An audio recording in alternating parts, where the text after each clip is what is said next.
Salve, salve, amante dos tributos! Seja bem-vindo à revisão animada de direito tributário, para dar uma ativada no seu cérebro e fixar aquele assunto que você deixou um pouco para trás. Eu sou o Manfra e neste vídeo abordaremos as principais características do IPVA, Imposto de Competência dos Estados e do DF, que por força da Carta Magna é conhecido como Imposto sobre a Propriedade de Veículos Automotores. Observe aqui que a Constituição não faz distinção entre veículos rodoviários, aeroviários ou aquaviários, mas esse é o entendimento minoritário da doutrina. O Supremo Tribunal Federal diz que o campo de incidência do IPVA não inclui embarcações e aeronaves. A Constituição não faz essa restrição, mas o STF sim. Entende que somente veículos automotores que circulam em terra devem ser tributados pelo IPVA. Isso é um reflexo da antiga TRU, Taxa Rodoviária Única, tributo que deu origem ao IPVA. A taxa também incidia apenas sobre veículos terrestres. Com a extinção da TRU, o governo aprimorou a ideia do tributo e implantou o IPVA, um imposto. Agora, uma espécie tributária que tem por fato gerador uma situação independente de qualquer atividade estatal específica. Então, não tem nenhuma relação com a situação das estradas ou das ruas. Em regra, a arrecadação do imposto não é vinculada a uma atividade específica do Estado. O IPVA tem finalidade marcantemente fiscal. O objetivo é arrecadar, é carrear recursos para os cofres públicos estaduais. E da arrecadação do IPVA, 50% é do Estado e 50% é do município onde o veículo foi licenciado. Já que pertencem aos municípios, 50% do produto da arrecadação do imposto do Estado sobre a propriedade de veículos automotores licenciados em seus territórios. Em 2003, com o advento da Emenda Constitucional 42, a Carta Magna passou a fazer duas importantes exigências. O IPVA terá alíquotas mínimas fixadas pelo Senado Federal.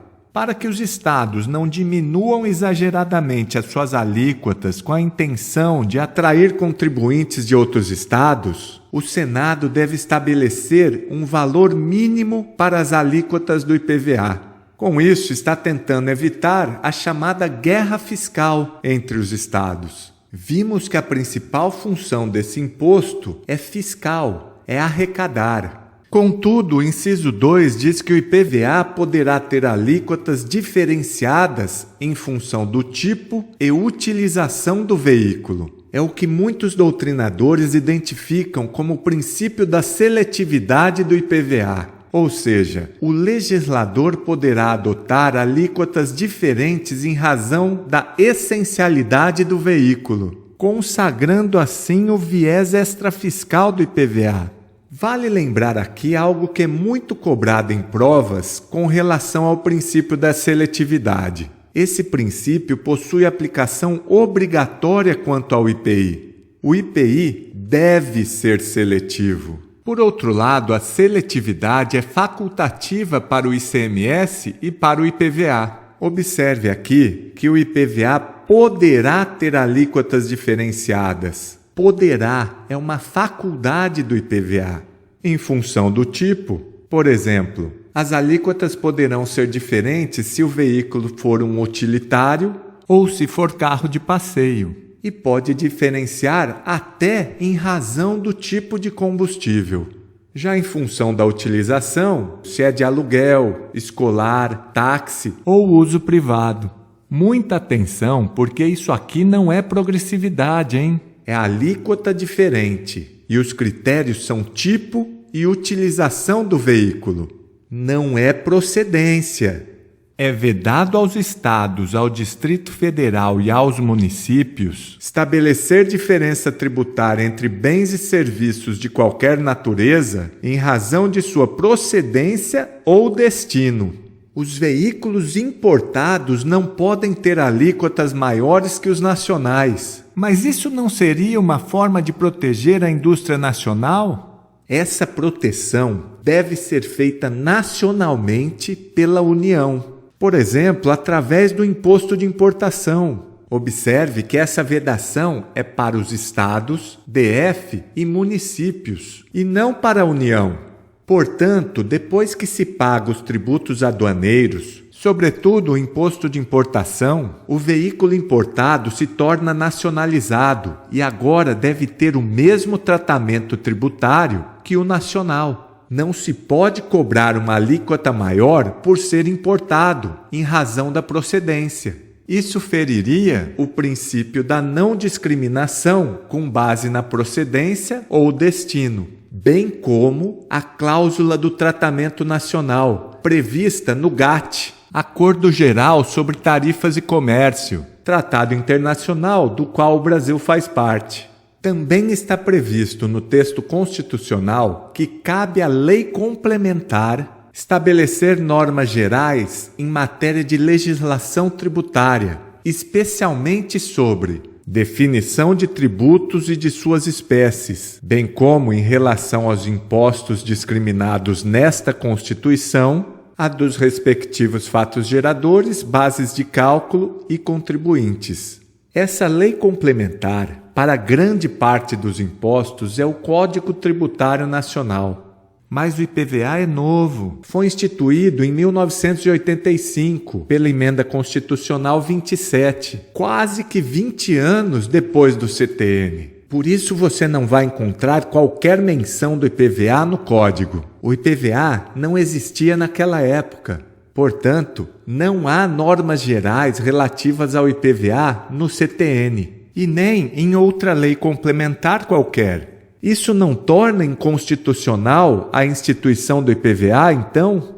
A nossa lei maior dispõe em seu artigo 24 que, inexistindo lei federal sobre normas gerais, os estados exercerão a competência legislativa plena para atender às suas peculiaridades. E o STF confirma isso, dizendo que, na ausência de norma geral, os estados podem exercer a competência legislativa plena, conforme o disposto no artigo. Desse modo, até que essa lei complementar da União seja editada, os estados exercerão a competência legislativa plena, definindo fato gerador, base de cálculo e contribuintes do IPVA.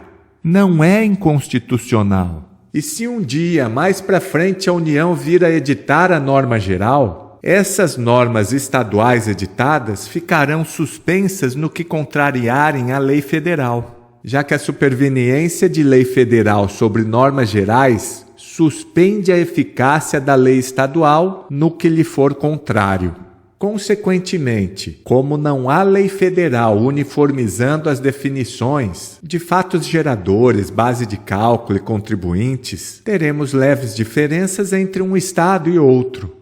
Já vimos que o fato gerador é ser proprietário de veículo automotor terrestre. O campo de incidência do IPVA não inclui embarcações e aeronaves. A base de cálculo, em regra, é o valor venal do veículo, ou seja, aproximadamente o valor de mercado, dependendo do seu ano de fabricação, marca e modelo.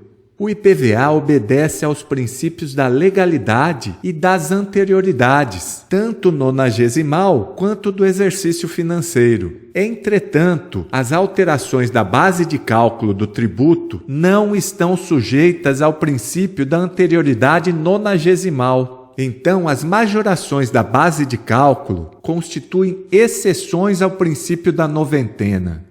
Já o contribuinte deve ser o proprietário do veículo automotor terrestre, ou seja, aquele que possui o direito subjetivo de usar, gozar e dispor do bem, e o direito de retomá-lo de quem injustamente o possua.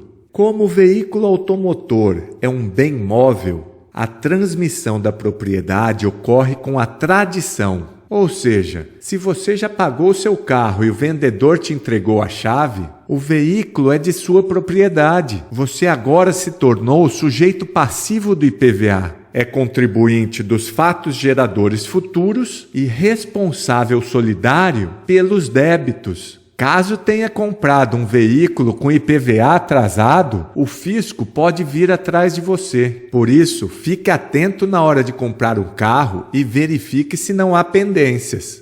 E para encerrar, o lançamento do IPVA é feito de ofício. O sujeito passivo não participa, não precisa prestar declaração nem antecipar valores. O lançamento é efetuado com base nas informações que a administração possui dos veículos licenciados no Estado.